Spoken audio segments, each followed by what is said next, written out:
ಗೊತ್ತಾಗಲ್ಲ. ಜನ ಯಾರಂತ ಗೊತ್ತಾಗ್ಲಿಲ್ವಾ? ಇಲ್ಲ ನಾವು ಬ್ರಾಹ್ಮಣರು ಸ್ವಾಮಿ. ಅಲ್ಲ ಬ್ರಾಹ್ಮಣರು ಗೊತ್ತಾಯ್ತು ನಿಮಗೆ. ಬ್ರಾಹ್ಮಣರು ಅಂತ ಅದು ಗೊತ್ತಾಯ್ತು. ಗೊತ್ತಾಯ್ತು. ಯಾಕೆ ಅಂತ ಹೇಳಿದ್ರೆ ನೀವು ಶಕ್ತಿ ಹೌದು ಸ್ವಾಮಿ. ಜನವಾರ ಇದನ್ನೆಲ್ಲ ಕಂಡಾಗ ಗಂಡಗ ಬ್ರಾಹ್ಮಣರು ಅಂತ ಗೊತ್ತಾಯ್ತು. ಹೌದು ಬ್ರಾಹ್ಮಣರ. ಬ್ರಾಹ್ಮಣರಲ್ಲಿ ಎರಡು ಜಾತಿ. ಓ ಬ್ರಾಹ್ಮಣರೇ ನಮಸ್ಕಾರ ನಮಸ್ಕಾರ. ನಮಸ್ಕಾರ ನಮಸ್ಕಾರ ನಮ್ಗೆ ಯಾಕಂತ ಹೇಳಿದ್ರೆ ಬ್ರಾಹ್ಮಣರೇ ಪ್ರಥಮ ಆದ್ಯತೆ. ಹೌದೌದು. ಬ್ರಾಹ್ಮಣರಲ್ಲಿ ಎರಡು ಜಾತಿ ಉಂಟು ಸ್ವಾಮಿ. ಎರಡು ಜಾತಿ ಹೌದೌದು. ಯಾವುದು? ಜಾತಿ ಬ್ರಾಹ್ಮಣರು ಬೇರೆ, ಬ್ರಾಹ್ಮಣರ ಜಾತಿ ಬೇರೆ ಸ್ವಾಮಿ. ಬ್ರಾಹ್ಮಣರು ಜಾತಿ ಬ್ರಾಹ್ಮಣರು ಬೇರೆ, ಬ್ರಾಹ್ಮಣರ ಜಾತಿ ಬೇರೆ. ಹೌದೌದು. ಈಗ ನೀವು ಜಾತಿ ಬ್ರಾಹ್ಮಣರ ಬ್ರಾಹ್ಮಣರ ಜಾತಿ ಬೇರೆ. ಬ್ರಾಹ್ಮಣರ ಜಾತಿಯಲ್ಲಿ ಹೋಮ ಹವನಾದಿಗಳನ್ನ ಮಾತ್ರ ಮಾಡ್ತಾರೆ ಸ್ವಾಮಿ. ಈ ಜಾತಿ ಬ್ರಾಹ್ಮಣರು.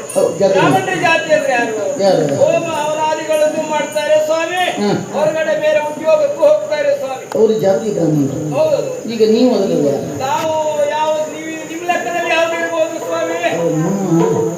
ಯೋಗ್ಯತೆಗೆ ಅಂತ ನೀವು ಜಾತಿ ಬ್ರಾಹ್ಮಣರು ಅಂತ ಆಗ್ತದೆ. ಅಂದ್ರೆ ನಿಮ್ಮ ಲೆಕ್ಕದಲ್ಲಿ ನಾವು ಬ್ರಾಹ್ಮಣರು ಅಂತ ಗಟ್ಟಿ ಆಯ್ತಲ್ವಾ? ಹೌದಾ?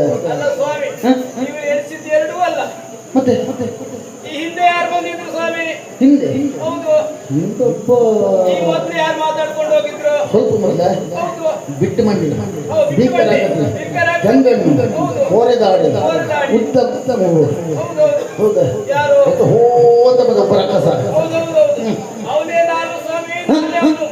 ರಕ್ಕಸ ಗೊತ್ತಾಗ್ಲಿಲ್ವಾ? ನೀವು ರಕ್ಕಸ ಏನನ್ನು ಮಾಡುವ? ತೋರಿಸ್ಬೇಕಾ? ನೋಡಿ ಸ್ವಾಮಿ. ಓ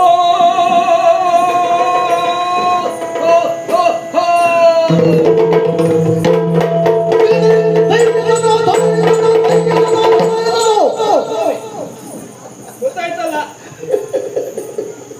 ಸ್ವಾಮಿ? ಈಗ ಗೊತ್ತಾಯ್ತಾ? ಈಗ ಗೊತ್ತಾಯ್ತು. ಅನುಮಾನ ಪರಿಹಾರ ಆಯ್ತಲ್ಲ? ಹೌದು. ನಾನು ಬಂದದ್ದು ಯಾಕೆ ಗೊತ್ತಾಯ್ತಾ? ಇಲ್ಲ ಇಲ್ವಾ? ನಾನು ಒಬ್ಬ ಹುಡುಗಿಯನ್ನು ನೋಡ್ಬೇಕು.